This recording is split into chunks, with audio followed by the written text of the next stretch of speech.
4 নম্বর দিন আমাদের এই ট্রিপের। আজকে বেনারসকে ছেড়ে আমাদের অযোধ্যায় চলে যেতে হয়েছিল। অনেক সকালেই বেরিয়েছি। বেনারসের কথা খুবই মনে পড়ছে। মনে হচ্ছিল শুধু এটাই যে বেনারসে যদি আর একটা দিন বাড়ি নিয়ে থাকতে পারতাম খুব ভালো হতো। যদি পরপর প্ল্যান হয়ে গেছিলো, টিকিটগুলো সেভাবে কাটা ছিল, রুমও বুক করা ছিল, যার জন্য কিন্তু আর সেগুলোকে পিছনে ফেলে বেনারসে একটা দিন দিতে পারিনি। এই জল, এই ঘাট, বেনারসের নদী, বেনারসের মানুষজন, সেখানকার খাওয়া দাওয়া, কাশী বিশ্বনাথ মন্দির, আরও অনেক অনেক স্মৃতি বুকে নিয়ে কিন্তু অযোধ্যার দিকে এগোলাম। আমার খুব ভালো লেগেছে বেনারস শহরটা। সত্যি বলতে এখানে কিছু একটা জাদু আছে, এখানে কিছু মায়া আছে, যেখানে মানুষ আটকে যায়, বাধা পড়ে যায়। তো আমরা সেইগুলোকেই বুকে নিয়ে এগিয়ে গেলাম অযোধ্যার দিকে।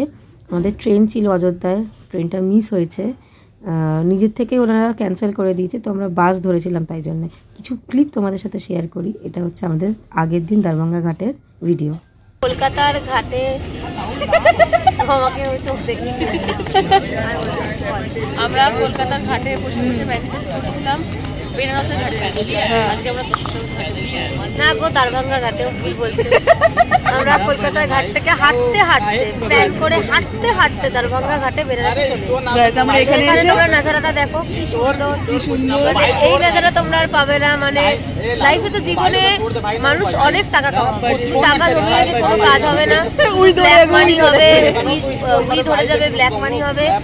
তোমরা এবার কাঁথা কম্বল ছেড়ে একটু বেরিয়ে বেনারসে আসো, বসে চা খাও, গঙ্গা, আমাদের কলকাতা গঙ্গা ঘাট ছাড়ো। আরে তোমরা কি বেনারস যাবে? তোমরা কি চা খাবে? দেখলে তোমরা কি সুন্দর মজা করছিলাম, আমরা কি মজা করছিলাম দারভাঙ্গা ঘাটে বসে, বলে বোঝাতে পারবো না। তো এই যে চলে এসেছি অযোধ্যায়।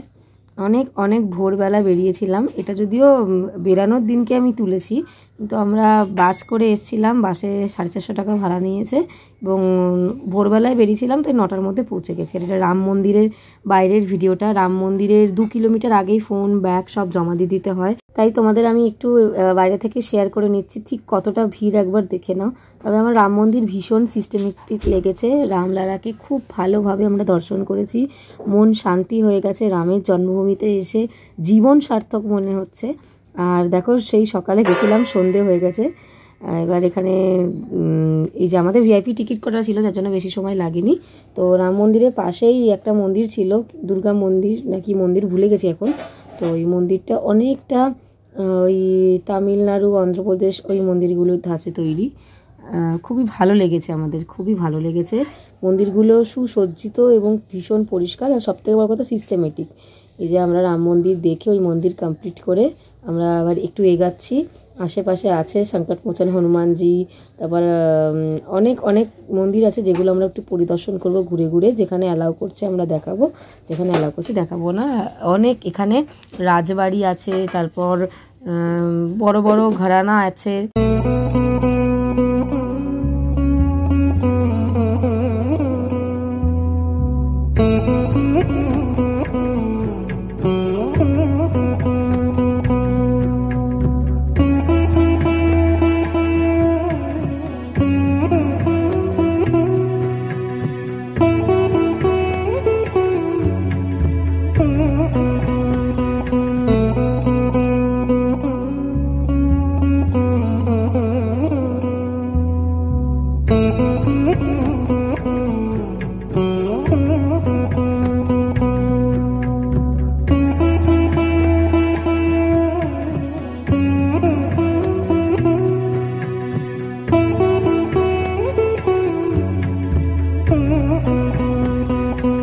হনুমান ঘাড়ি দেখে নাও কতটা ভিড়। তোমার ওখানে ফোন অ্যালাউ করবে কি করবে না, তার জন্য তোমাদের বাইরে থেকেই অনেকটা জুম করে দেখানোর চেষ্টা করলাম।